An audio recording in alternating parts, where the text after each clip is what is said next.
Dans la vibrante et effervescente ville d'Abidjan, où ambition et chaos se heurtent quotidiennement, vivait une femme nommée Aminata. Elle était le genre de personne que l'on ne pouvait s'empêcher d'admirer, non seulement pour sa beauté à couper le souffle, mais aussi pour la grâce et la chaleur qu'elle dégageait. La peau d'Aminata brillait comme un coucher de soleil doré, son rire résonnait comme des cloches d'église un paisible dimanche matin, et sa présence semblait illuminer le monde autour d'elle.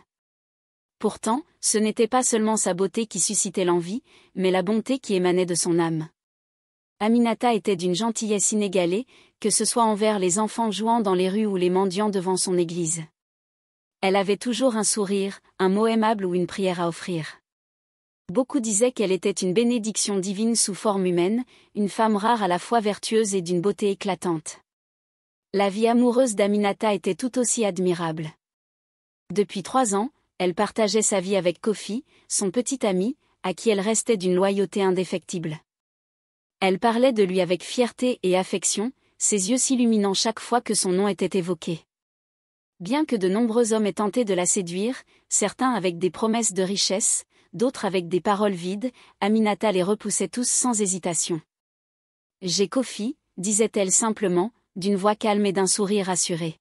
« Je n'ai besoin de personne d'autre. » Les hommes enviaient Kofi, les femmes admiraient Aminata, et ensemble, ils semblaient former le couple parfait.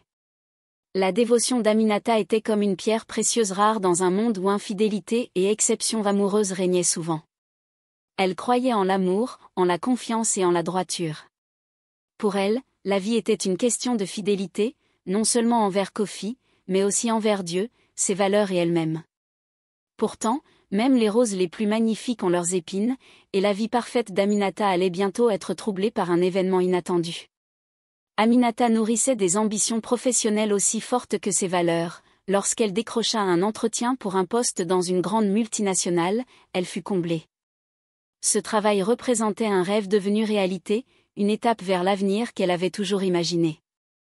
L'entretien se déroula parfaitement, et lorsque l'entreprise lui offrit le poste sous réserve d'un examen médical, elle sentit que tout s'alignait enfin. L'hôpital où elle se rendit était moderne et impeccable, reflétant les normes élevées de l'entreprise. Aminata entra dans la salle d'examen avec confiance, répondant aux questions et se prêtant aux tests sans la moindre appréhension.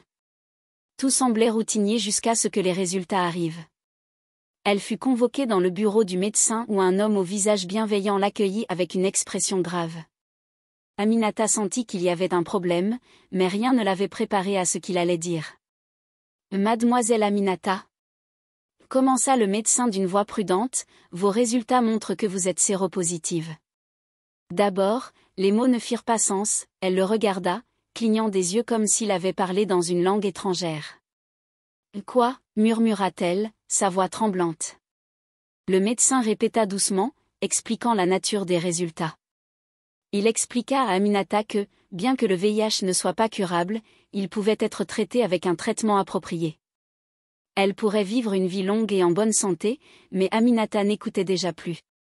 Son esprit s'emballait, son cœur battait à tout rompre. Elle avait été prudente, fidèle, elle avait tout fait correctement. D'où cela pouvait-il venir ? Je ne comprends pas, murmura-t-elle enfin, les larmes aux yeux. Je n'ai été qu'avec qu'une seule personne, comment cela a-t-il pu m'arriver ? Le médecin adoucit sa voix, cherchant à la rassurer. Parfois, ces choses arrivent de manière inattendue, mais la bonne nouvelle, c'est qu'avec une thérapie antirétrovirale, vous pouvez gérer cela efficacement, et si vous ne le dites à personne, ils ne sauront même pas que vous êtes positive. Aminata prit l'ordonnance que lui tendit le médecin, mais ces paroles ne lui apportèrent que peu de réconfort. Elle quitta la clinique, se sentant étrangère à son propre corps, serrant les médicaments comme si c'était la seule chose qui la reliait encore à la réalité. Alors qu'elle marchait dans les rues animées d'Abidjan, la ville autour d'elle devint floue, le bruit de la circulation, le bavardage des passants, tout se fondait dans un murmure sourd. Comment cela a-t-il pu arriver ? La question résonnait dans son esprit encore et encore. Elle savait qu'il n'y avait qu'une seule personne qui pouvait répondre à cette question, Kofi. Le soir de son diagnostic fut une nuit qu'Aminata n'oublierait jamais. La ville à l'extérieur de son appartement bourdonnait de son énergie habituelle, les cris des vendeurs, les klaxons des voitures, les rires des enfants, mais à l'intérieur, le monde d'Aminata était silencieux, alourdie par un poids qu'elle n'avait jamais connu. Lorsque Kofi arriva chez elle, elle le regarda, cet homme qu'elle avait aimé et en qui elle avait eu confiance, et ressentit une douleur mêlée de colère et de tristesse si vive qu'elle en eut le souffle coupé. « Nous devons parler, dit-elle, sa voix tremblante. Kofi, percevant la gravité de son ton, s'assit. « Qu'est-ce qui se passe, Aminata ? Est-ce qu'il t'est arrivé quelque chose ?» Les larmes montèrent aux yeux d'Aminata tandis qu'elle commençait à parler des événements à la clinique. Lorsqu'elle prononça enfin les mots « J'ai été testée positive au VIH », le visage de Kofi devint livide. Pendant un instant, il parut véritablement choqué, mais son expression changea rapidement, comme s'il cherchait un moyen de rejeter la faute. « Ce n'est pas possible, balbutia-t-il. Il doit y avoir une erreur, Aminata. Ces tests ne sont pas toujours fiables. » Le cœur d'Aminata se serra, elle avait espéré de l'empathie, du soutien, qu'il assume ses responsabilités. Au lieu de cela, il niait l'évidence. « Je n'ai été qu'avec toi, » dit-elle, sa voix montant avec émotion. « Si ça ne vient pas de toi, alors de qui ?» Les dénégations de Kofi persistèrent, semblant durer des heures, chaque excuse érodant un peu plus la patience d'Aminata. Enfin, sous le poids de ses accusations, il craqua. « C'était juste une fois, » murmura-t-il, sa voix à peine audible. « Ça ne signifiait rien. Je te le jure, Aminata, je ne pensais pas que ça aurait de l'importance. » Aminata le fixa, luttant pour comprendre ses paroles. « Et tu ne pensais pas que ça aurait de l'importance » répéta-t-elle, sa voix tremblant de colère. « Et tu ne pensais pas que me trahir, mettre ma vie en danger, aurait de l'importance ?» Il tenta de lui prendre la main, mais elle la retira vivement. « Aminata, je suis désolée, je vais arranger ça. On peut surmonter cela ensemble. » « Non » l'interrompit-elle, sa voix ferme malgré les larmes qui coulaient sur son visage. « Tu as déjà fait ton choix, Kofi. » Et maintenant, Aminata prit sa décision. « Maintenant, c'est à mon tour de choisir » dit-elle à Kofi avant de lui demander de partir. Son cœur se brisa lorsqu'elle ferma la porte derrière lui. Seule dans son appartement, Aminata poussa un cri de frustration et de désespoir. Elle se sentait trahie, brisée et terriblement seule.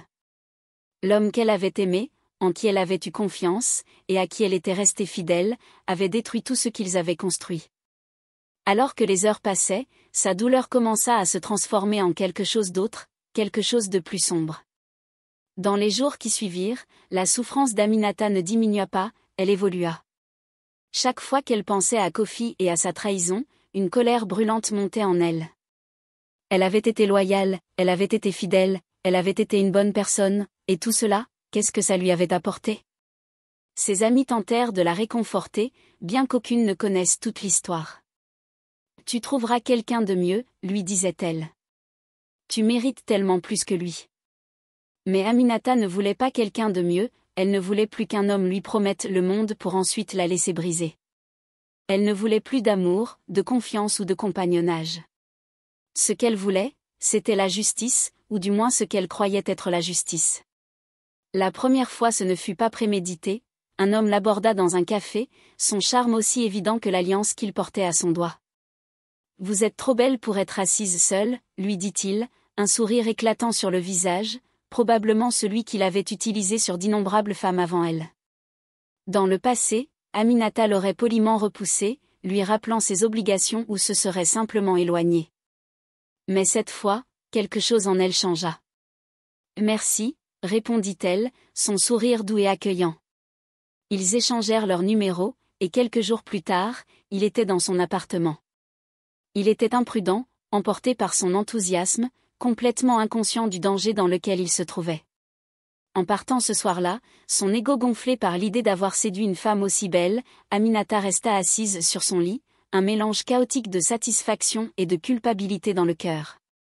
Peu de temps après, un autre homme croisa son chemin, puis un autre. Tous avaient un point commun, ils étaient déjà engagés, mariés ou en couple. Et pourtant, il la cherchait, pensant que sa beauté faisait d'elle une proie facile. Aminata les laissait croire cela, tout en sachant la vérité silencieuse qu'elle portait. Ses actions n'étaient pas aléatoires, elle repoussait les hommes qui semblaient célibataires ou sincèrement gentils, se concentrant sur ceux qui reflétaient la trahison de Kofi. C'était comme si elle s'était désignée elle-même juge et bourreau, distribuant des conséquences à ceux qui pensaient pouvoir tout avoir. Pendant un moment, elle ressentit un certain pouvoir, elle n'était plus la victime, elle avait repris le contrôle. Mais ce pouvoir avait un prix. Tard dans la nuit, lorsque la ville était calme et que ses pensées s'amplifiaient, Aminata ressentait le poids de ses actes. Elle pensait aux femmes innocentes, épouses et petites amies des hommes qu'elle avait accueillis, des femmes qui un jour découvriraient la vérité. Elle pensait à l'effet domino que ces actions pourraient engendrer. Mais chaque fois que la culpabilité refaisait surface, elle l'étouffait sous sa colère. Ce sont eux qui sont venus vers moi, se disait-elle. Ils ont fait leur choix. Cela devint une sorte de mantra, une justification pour le chemin qu'elle avait choisi. Et tandis que sa réputation se répandait parmi les hommes infidèles d'Abidjan, Aminata sentit que les choses s'équilibraient enfin en sa faveur, jusqu'à ce que les murmures commencent. Tout débuta par des conversations chuchotées entre des hommes qui partageaient plus en commun qu'ils ne l'imaginaient. Un homme dans un bar confia à un ami qu'il ne se sentait pas bien et qu'il avait été diagnostiqué positif au VIH. « Je ne sais pas comment c'est arrivé », dit-il en secouant la tête. « J'ai été prudent, sauf avec une femme. » L'ami, déjà bien entamé dans son verre, se figea. « Une femme » demanda-t-il, sa voix hésitante. « Quel était son nom ?» Lorsque le premier répondit, Aminata, le cœur du second homme s'affaissa. « Toi aussi » murmura-t-il, le visage blême. Au fil des jours, d'autres hommes, amis, collègues, même des étrangers, commencèrent à assembler les pièces du puzzle. Les hommes parlaient d'Aminata, vantant sa beauté et décrivant à quel point il était facile de la séduire. Ce qu'ils n'avaient pas réalisé, c'est qu'ils parlaient tous de la même femme. Dans les vestiaires, les bars et les groupes WhatsApp, le nom d'Aminata circulait comme une traînée de poudre. « Et c'est elle » murmuraient-ils, la peur palpable dans leur voix. « C'est elle qui m'a transmis ça. » Malgré leur colère, peu osaient l'affronter. Ils connaissaient la vérité, Aminata ne les avait forcés à rien, c'étaient eux qui étaient venus vers elle, convaincus qu'ils pouvaient goûter à sa beauté sans conséquence. Désormais, ils étaient confrontés au poids de leur choix, un mélange de culpabilité et de honte. Un jour, un homme, poussé par l'alcool et le désespoir, décida de la confronter directement. Il se présenta à son appartement sans y être invité, le visage déformé par la rage. « Tu as ruiné ma vie » hurla-t-il lorsqu'elle ouvrit la porte. Aminata ne baissa pas les yeux, le fixant avec intensité, elle répondit d'une voix calme et ferme, « Tu as ruiné ta propre vie au moment où tu as trompé ta femme. » La fureur de l'homme monta encore, mais il ne pouvait rien répondre, car il savait qu'elle avait raison. Il quitta les lieux en claquant la porte, et Aminata ressentit une pointe de culpabilité. Mais comme toujours, elle se rappela, « Je ne l'ai forcé à rien. » Les murmures continuèrent de croître et bientôt, le nom d'Aminata ne fut plus prononcé avec admiration à Abidjan. Les hommes commencèrent à l'éviter, leur peur surpassant leur désir.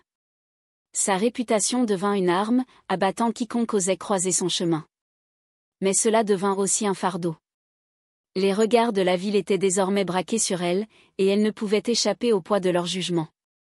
Le point de rupture arriva lorsqu'elle entendit deux femmes chuchoter à son sujet au marché. Elle ne savait pas qu'elle se trouvait à proximité, cachée derrière un portant de robe aux couleurs vives. « Tu as entendu parler d'Aminata » dit l'une d'elles, la voix basse, méprisante. « C'est elle dont tout le monde parle, celle qui... » La deuxième femme, choquée, ajouta, « Mais elle était si parfaite avant. » Qu'est-ce qui lui est arrivé ? Aminata sentit une boule se former dans sa gorge. Elle quitta le marché, abandonnant ses courses sur place. Elle ne pouvait plus rester à Abidjan, la ville était devenue une prison qu'elle avait elle-même construite. En moins d'une semaine, elle fit ses bagages et déménagea à Dakar, loin des murmures et des regards.